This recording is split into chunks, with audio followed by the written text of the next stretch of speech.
chilling over here. Baxter's Auto Parts with the Jeep.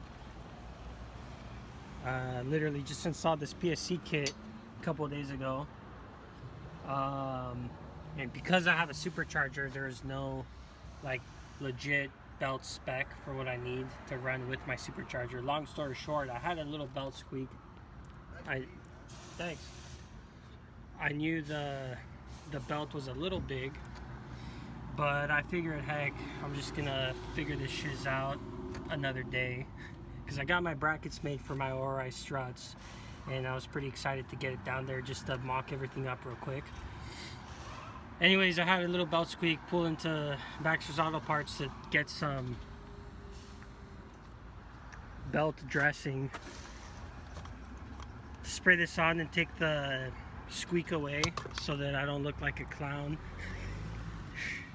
when I meet up with these guys. And literally the squeak only started happening because this valve here, which I need to relocate, leaked a little bit of steering fluid that got onto the belt, and that's what created the squeak.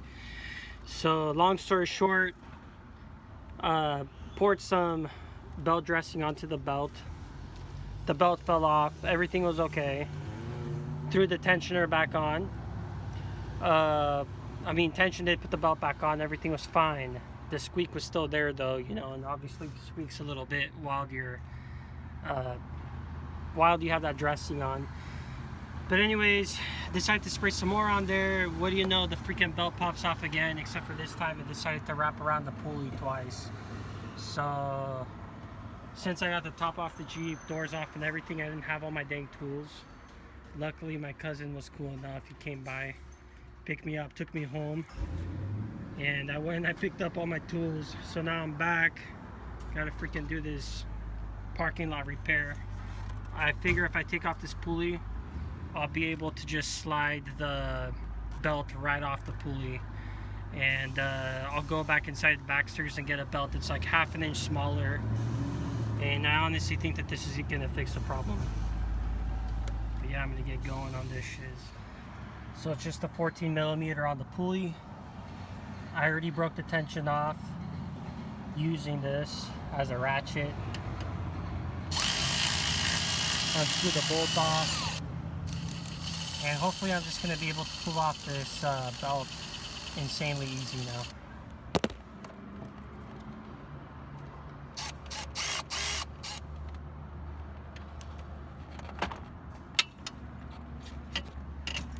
Okay, so I got the bolt off.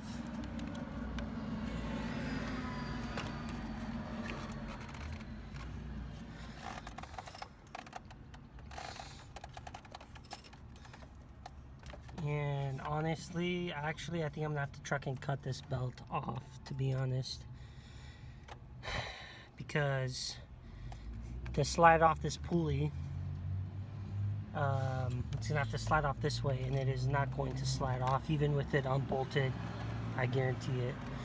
So that sucks, but I'm gonna try to wiggle it off camera, see if I can do it without having to cut the belt. Alright, so update, I was able to take the belt off.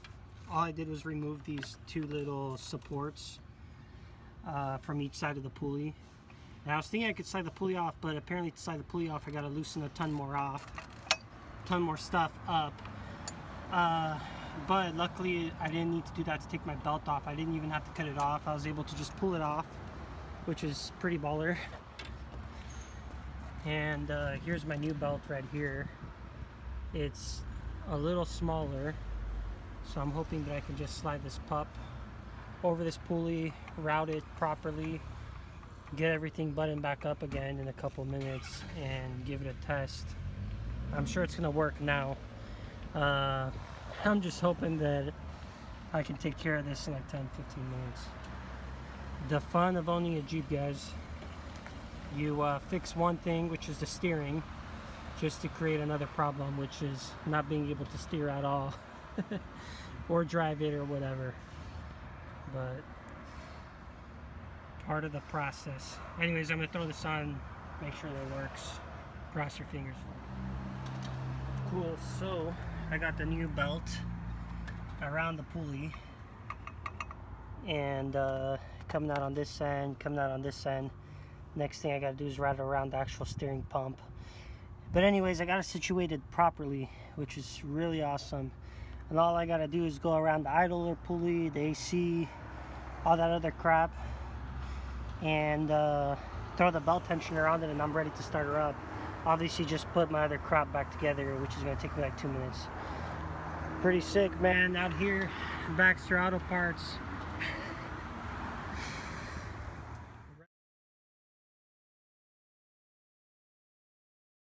The diagram in the video. Anyways, long story short, I was like 2 sizes too big to start with. Then I got a belt that was a size too small. So I didn't film it, but I ended up having to take the belt off again.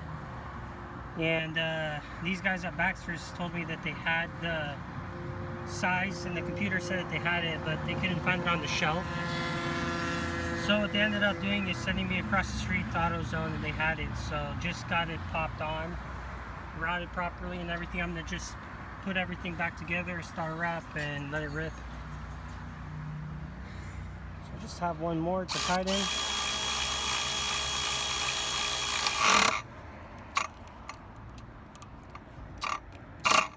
There we go. Everything's turning nicely.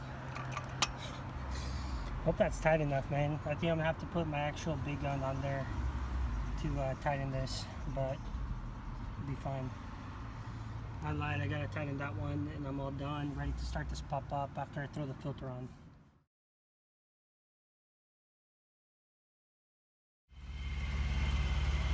Alright, got everything buttoned up, started her up, no squeak at all.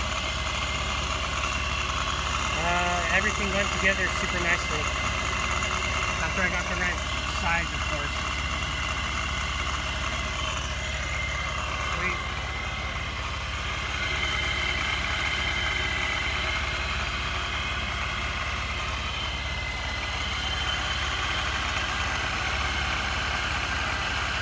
Beautiful.